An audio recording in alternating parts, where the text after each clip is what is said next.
showing off their workshops, their tools, their equipment, and everything else. And I thought I would do the same, except that my workshop is really tiny, barely 4 feet, 1.2 meters. But this is still a workshop that you can build pretty much everywhere. So this is actually a storage room. Very small, it's like maybe 5 or 6 feet in width. As you can see, it holds quite a lot. So starting out up here, I have a pretty simple solution for electricity here. I have just bolted an ordinary outlet in here. I've tried to utilize all spaces in here. So here are some clamps that I use for woodwork and things like that. I have some more down below. These cables are connected to my electrical supply, which is here, and this is not a good solution. These cables sort of get tangled up and everything, so this corner here is the worst part of this workshop. I have some glues in here, but they sort of flip over when I try to take them out, and it's just too much stuff in here. Behind that I have, what is this? I don't even know what this is. Some more glue in there, and you know, it's just a lot of stuff in here, but it's a small space, and you have to utilize pretty much every space there is. And then this can holds, well, some for painting, some, and yeah, some good stuff, good to have. Behind that is my wood saw. Then on top here I have all of my tools, or most of them anyway. This one is, you need this in every workshop. Some screwdrivers. This one I love. It's a screwdriver, but it's so powerful that I can actually drill with it. So it's a very good tool to have. A must have. This here is actually my small lathe. It's very tiny. It comes from, I think it's a German company called Proxon. I think it's the smallest one they have. It's not more than, what is this, 2 feet maybe? But it's quite sturdy. I can change the speed.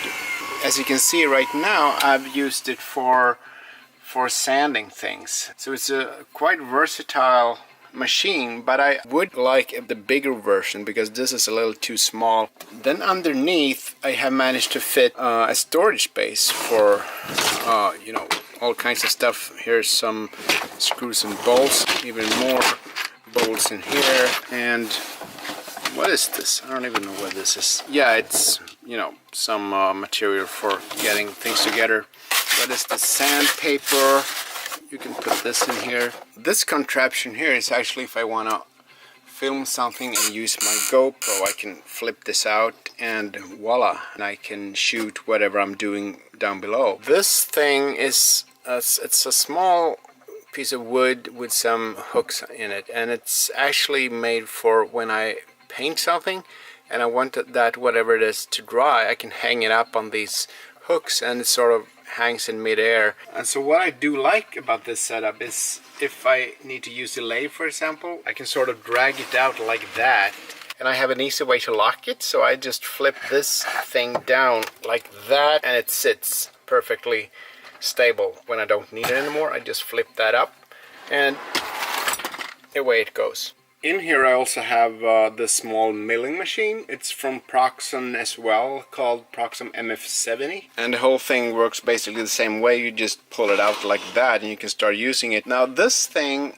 if I were to change anything in this workshop, I should probably change this one and buy an ordinary drill press instead. I mostly use this as a drill press anyway. It works fine, but not for whatever I'm using it for. As a drill press, it's not that good. The machine I'm most happy with is actually this one. It's a Scheppers. I think it's a German machine, and it's very handy. It's not that strong, but you can sort of set the speed with this knob here, and well. And it also comes with this. It's a small Dremel, like hand drill, that you can sort of use for drilling small things, and you can change this tool. And it actually comes with this box with all kinds of sharpening tools and some milling bits. This is for, I don't know what that is. This is for, you know, sanding. This is for brushing metal maybe. This set is really worth the money that you had to pay for the machine itself, so that's a good one. the Shepach. I'm not sure what the model is, but you can probably Google it. Underneath here I've been able to fit some machinery, some power tools and some clamps. And over here I have spray bottles and paint and stuff like that. That's good to have. But I also have all kinds of tools in here. I've been able to fit quite a lot. I have this thing. You obviously need a vise in every workshop, so I made this portable device that I can sort of hang up on the wall in here. There's all kinds of clamps. I have all kinds of pliers in here. I have bits for drilling and screwdriving and whatnot. Some saws for fine cutting in wood. This is, well, milling tools and things like that. I have more drills over there. There's a little shelf with just, you know, the odd stuff that you have in every workshop. And what's good about it is that it folds up pretty neatly. You just basically push this bench and the whole thing closes. So there you have it, my very tiny workshop that I've had for about a year, and I've used it a lot.